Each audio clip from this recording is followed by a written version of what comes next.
Good evening students. जय श्री कृष्णा, राधे राधे। कैसे हैं आप सभी? देखिए बच्चों, एनसीईआरटी समर्पण बैच में आज अपना लेक्चर नंबर 30 है और admission of partner chapter number 2 हमारा चल रहा है। और आज की इस क्लास में हम रिवैल्यूएशन अकाउंट के बारे में बात करेंगे। Revaluation of assets and liabilities, journal entry की बात करेंगे और रिवैल्यूएशन अकाउंट के बारे में भी बात करेंगे। और बहुत ही इंपॉर्टेंट ये क्लास है, तो आप इस क्लास को शुरू से लेकर एंड तक देखिएगा। देखिए, हमारी जो एनसीईआरटी बैच की क्लास आती है, ये रोज हमारे को जो है बच्चों मंडे टू फ्राइडे 3 बजे आपको ये रोज क्लास मिलती है। और इसमें हम क्लास 12th की अकाउंटेंसी का कंप्लीट सिलेबस कवर कर रहे हैं, जिसमें एनसीईआरटी के theory concepts, NCERT illustrations, numerical questions, do it your self questions और पीवाईक्यू, ये सारे कॉन्सेप्ट्स अपन इस क्लास में डिस्कस करेंगे। D methods commerce academy application पर विश्वास 2.0 पेज अवेलेबल है, ठीक है, जिसके अंदर तीनों बुक्स का हम यहाँ पर कंप्लीट डिटेल सॉल्यूशन कर रहे हैं। अगर आप चैनल पर नए हैं और आपने चैनल अभी तक सब्सक्राइब नहीं किया है, तो आप चैनल को जरूर से सब्सक्राइब करें, लाइक करें और शेयर करें। कमेंट करके बताएं कि आपको हमारी क्लास कैसी लग रही है। देखिए बच्चों, आज की जो हमारी क्लास रहेगी उसके अंदर टॉपिक रहेगा आपका सबसे पहले तो revaluation of assets and reassessment of liability. Complete theory concepts आज अपन देखेंगे और रिवैल्यूएशन अकाउंट और उसकी जर्नल एंट्रीज भी अपन डिटेल में डिस्कस करेंगे। देखिए, सबसे पहले हम बात करें assets and liabilities का revaluation. At the time of admission of new partner, the assets and liabilities are revalued to show them their new values.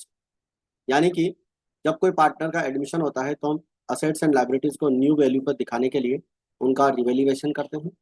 As the values of assets increases and liabilities decreases, there is a profit and loss occurs when the value of assets decreases and liabilities increases. मतलब assets की value increase होती है और liabilities की value decrease होती है, तो उससे हमारे को प्रॉफिट होता है। और अगर असेट्स की वैल्यू डिक्रीज होती है और लाइबिलिटीज की वैल्यू इंक्रीज होती है, तो उससे हमारे को लॉस होता है। तो इस होने वाले प्रॉफिट लॉस को फाइंड आउट करने के लिए हम रिवैल्यूएशन अकाउंट यहाँ पर बनाते हैं और असेट्स एंड लाइबिलिटीज का रिवैल्यूएशन करते हैं। देखिए, इन केस ऑफ प्रॉफिट, अगर पार्टनर्स के बीच में प्रॉफिट होता है तो ओल्ड प्रॉफिट शेयरिंग रेशो, जो ओल्ड पार्टनर्स होते हैं उसका कोई भी प्रॉफिट होता है तो वो न्यू पार्टनर को नहीं देना चाहते हैं।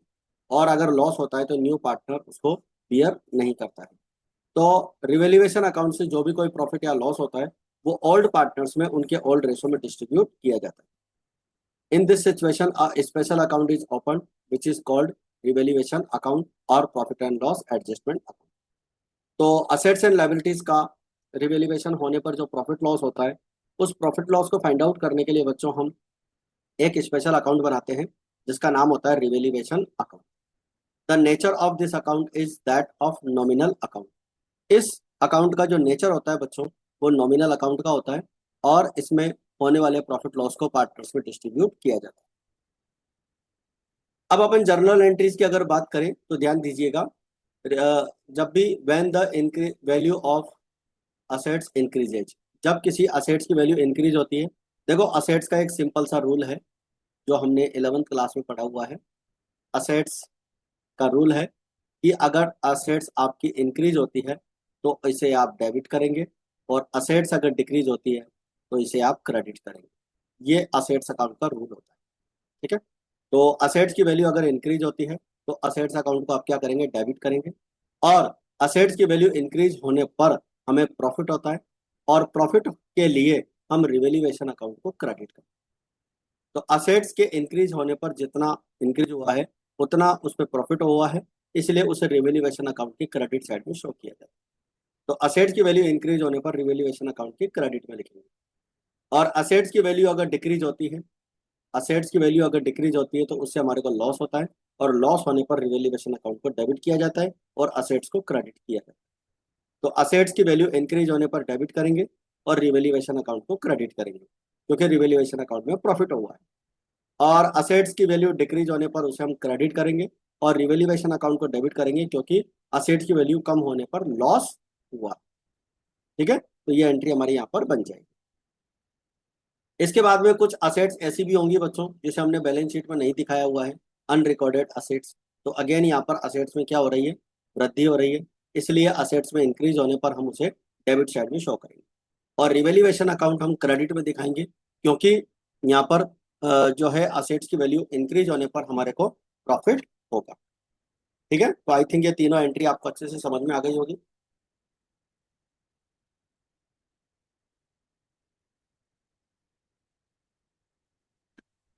एक बार अपन इन सारी एंट्रीज को अच्छे से सीख लेते हैं और उसके बाद में फिर हम जो है इनका कंप्लीट जब प्रैक्टिकल क्वेश्चन करेंगे तो अच्छे से इनको समझ लेंगे।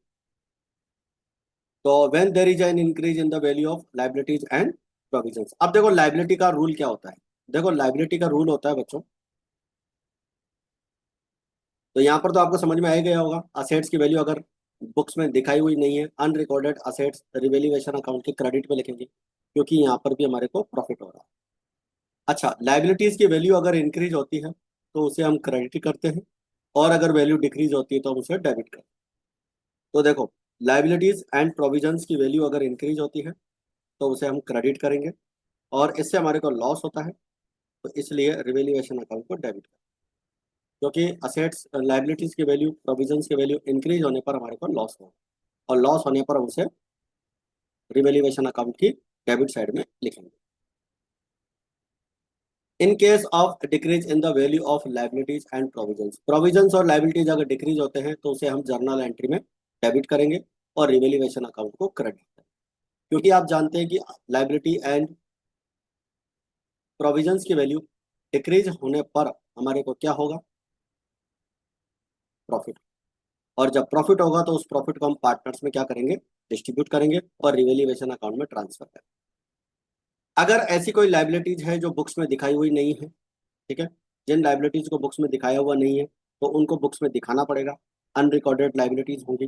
तो अनरिकॉर्डेड लायबिलिटी, अगेन यहाँ पर लायबिलिटी में क्या हो रहा है, इंक्रीज हो रहा है, और इंक्रीज हो रहा है तो उसे हम क्या करेंगे, क्रेडिट करेंगे। लायबिलिटीज क्या हो रही है, इंक्रीज हो रही है, और लायबिलिटीज इंक्रीज होने पर क्या होता है, लॉस होता है, तो इसलिए रिवेल्यूएशन अकाउंट को डेबिट करें। और लायबिलिटीज की वैल्यू डिक्रीज होने पर प्रॉफिट होता है, इसलिए रिवेल्यूएशन अकाउंट को क्रेडिट करें। फिर देखो, रिवेल्यूएशन अकाउंट का क्रेडिट बैलेंस आता है, मतलब जब हम रिवेल्यूएशन अकाउंट बनाते हैं और रिवेल्यूएशन अकाउंट के क्रेडिट साइड का टोटल ज़्यादा आता है तो वो प्रॉफिट होता है, और उस प्रॉफिट को हम पार्टनर्स कैपिटल अकाउंट में क्रेडिट करते हैं, यानी पार्टनर्स कैपिटल अकाउंट में डिस्ट्रीब्यूट करते हैं। और पार्टनर्स कैपिटल अकाउंट में जब उसे हम डिस्ट्रीब्यूट करते हैं तो ऐसी कंडीशन में हमारा यहाँ पर जो है क्या होता है, प्रॉफिट को पार्टनर्स कैपिटल अकाउंट में डिस्ट्रीब्यूट करते हैं, क्योंकि कैपिटल अकाउंट में जब इंक्रीज होता है तो उसे हम क्रेडिट करते हैं, और रिवेल्यूएशन अकाउंट के डेबिट में यह प्रॉफिट ट्रांसफर किया जाता है, मतलब यहाँ डेबिट साइड में प्रॉफिट बांटा जाता है। और अगर रिवेल्यूएशन अकाउंट का डेबिट लॉस होता है, यानी कि हानि होती है, लॉस होता है, तो लॉस होने पर हम उसे जो है पार्टनर्स कैपिटल अकाउंट को डेबिट करेंगे और रिवेल्यूएशन अकाउंट को क्रेडिट। देखो, प्रॉफिट को या लॉस को हम ऑल रेशो में बांटेंगे, ये ध्यान रखिए। और पार्टनर्स का कैपिटल अगर फिक्स्ड है तो फिर करंट अकाउंट लिखेंगे, और फ्लैक्चुएटिंग कैपिटल अकाउंट है तो फिर कैपिटल अकाउंट लिखेंगे। तो क्वेश्चन में अपन देख लेंगे कि कैपिटल का मेथड कौन सा दे रखा है। अगर कैपिटल का मेथड फिक्स्ड कैपिटल मेथड है बच्चों, तो ऐसी कंडीशन में हमारा करंट अकाउंट आएगा, और अगर फ्लैक्चुएटिंग कैपिटल मेथड है तो फिर कैपिटल अकाउंट आएगा। इसके बाद में ये हमारे सामने रिवेल्यूएशन अकाउंट का फॉर्मेट आ गया, और रिवेल्यूएशन अकाउंट का फॉर्मेट आपको अच्छे से याद रखना है कि इसकी क्रेडिट साइड में क्या दिखाते हैं, लायबिलिटीज की वैल्यू में डिक्रीज होना और असेट्स की वैल्यू इंक्रीज होना, ये प्रॉफिट को रिप्रेजेंट करती है, तो इस चीज को हम क्रेडिट साइड में दिखाते हैं। असेट्स की वैल्यू डिक्रीज होना और लायबिलिटीज की वैल्यू इंक्रीज होना, ये लॉस को रिप्रेजेंट करती है, इसलिए इसे हम जो है डेबिट साइड में दिखाते हैं। तो यहाँ मैंने लिख दिया है, increase in value of assets, अगर किसी असेट्स की वैल्यू इंक्रीज होती है या लायबिलिटीज की वैल्यू डिक्रीज होती है या अनरिकॉर्डेड असेट्स यहाँ पर दिखाई जाती है, तो उसे हम क्रेडिट साइड में शो करेंगे।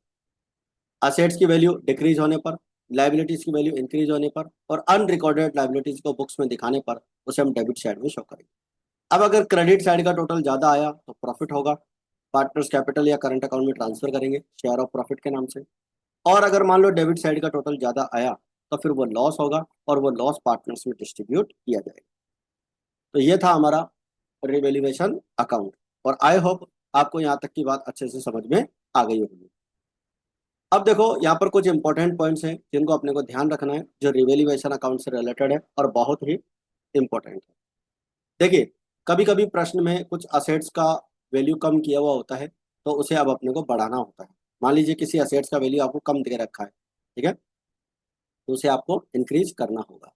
और कितना अमाउंट अपने को बढ़ाना है उसको कैलकुलेट करने के लिए ये फॉर्मूला यूज करेंगे। जैसे मान लीजिए मैं आपको फॉर एग्जांपल समझा रहा हूँ यहाँ पर, अभी आगे मैं एग्जांपल में भी समझाऊंगा। जैसे मान लो स्टॉक आपको दे रखा है 90,000 और ये कह रखा है कि 10% उसको कम मूल्यांकित किया हुआ था, अंडर वैल्यूएशन किया हुआ था। तो फिर अपने को क्या करना है, 90,000 का 10/90, यानी कि वो 90% के बराबर दे रखा है। फिर 10% कम दिखा रखा है, इसका मतलब 90 के बराबर है, तो इसका मतलब उसका कितना वैल्यू इंक्रीज करना है, 10,000 इंक्रीज। ठीक है, तो ये ध्यान रखना।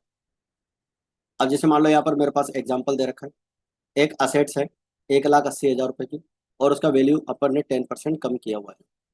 It has been valued at 10% less, यानी कि 10% अब उसका वैल्यू कम किया हुआ है। तो 10% वैल्यू अपने को बढ़ाना है, तो किसका 10% करेंगे, 180 का नहीं, ये ऑलरेडी 10% कम है। इसका मतलब ये जो वैल्यू दे रखी है ऑलरेडी 90% के बराबर है। तो कितनी वैल्यू अपने को इंक्रीज करनी है, तो ऐसी उसको निकालने के लिए हम ये फॉर्मूला यूज करेंगे, 1,80,000 मल्टीप्लाई 10/90, क्योंकि 90% के बराबर है, 10% कम वैल्यू पे दिखा रखा है।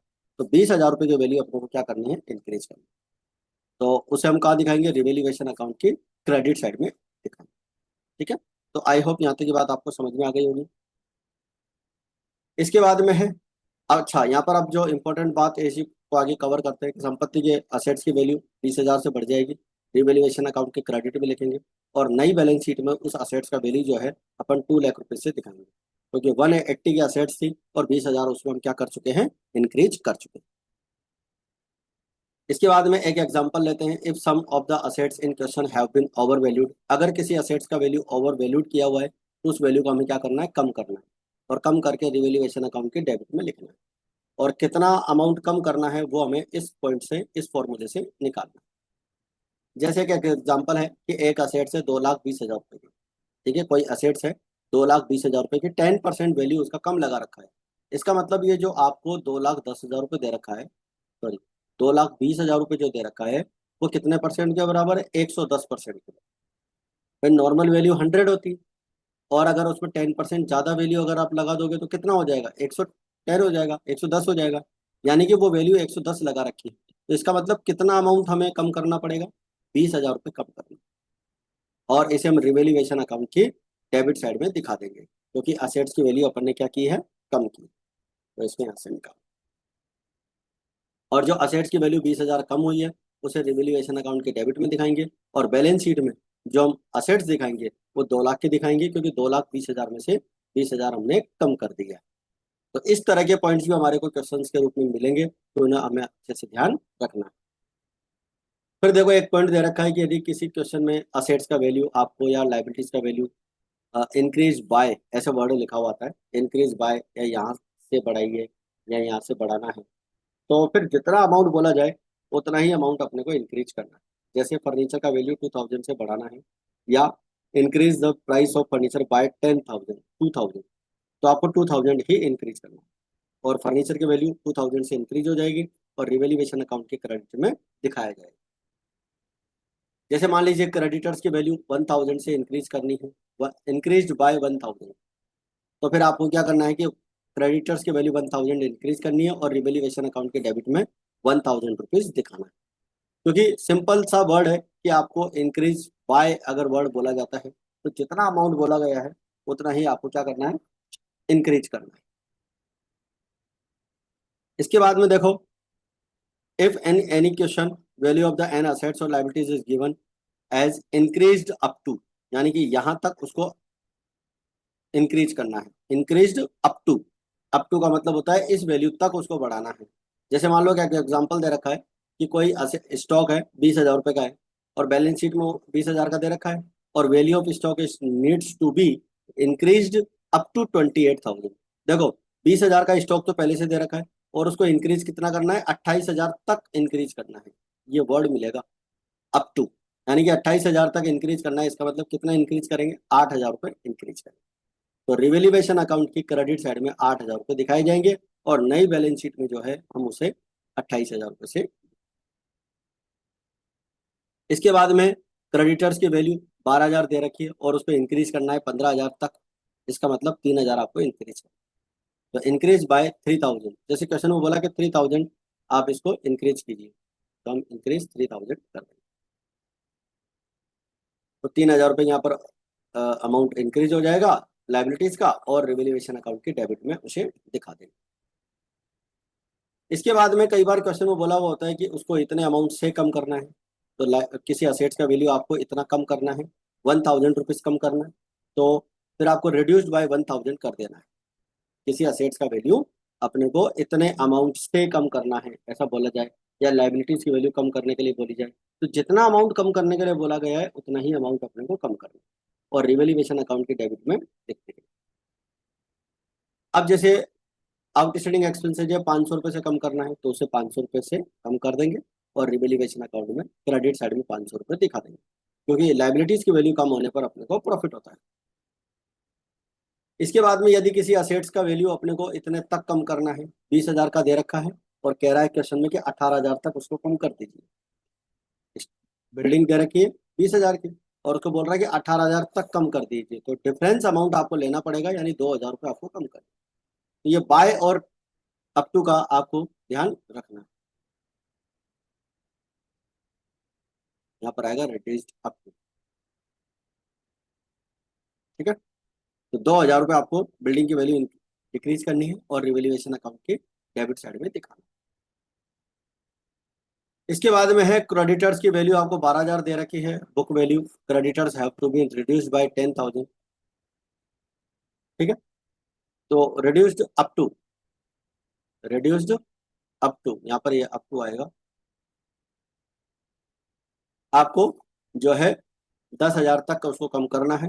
तो value of creditors will be reduced up to, यानी कि 12,000, 2,000 रुपये से आपको डिक्रीज करना है। भाई क्रेडिटर्स की वैल्यू 12,000 दे रखी है और ऐसे बोला हुआ है कि आप उसको 10,000 तक कम करना है, तो 12 से 10 तक लेके जाएंगे, इसका मतलब 2,000 कम कर देंगे। तो 2,000 रुपीज रिवेल्यूएशन अकाउंट की क्रेडिट साइड में दिखाई जाएंगे, क्योंकि लाइबिलिटीज की वैल्यू कम होने पर अपने को प्रॉफिट होता है। तो बच्चों ये थी अपनी आज की क्लास, और आज की क्लास में हमने रिवेल्यूएशन अकाउंट का टॉपिक डिस्कस कर लिया है और कल से अपन इसके न्यूमेरिकल क्वेश्चंस, सॉरी इलिस्ट्रेशंस बचे हुए हैं इस चैप्टर के, उनको कवर करेंगे। तो क्लास को आप ज़्यादा से ज़्यादा शेयर करें, ज़्यादा से ज़्यादा लाइक करें। तो आज की क्लास में फिलहाल इतना ही, मिलते हैं फिर अपन नेक्स्ट क्लास में। जय हिंद, जय भारत।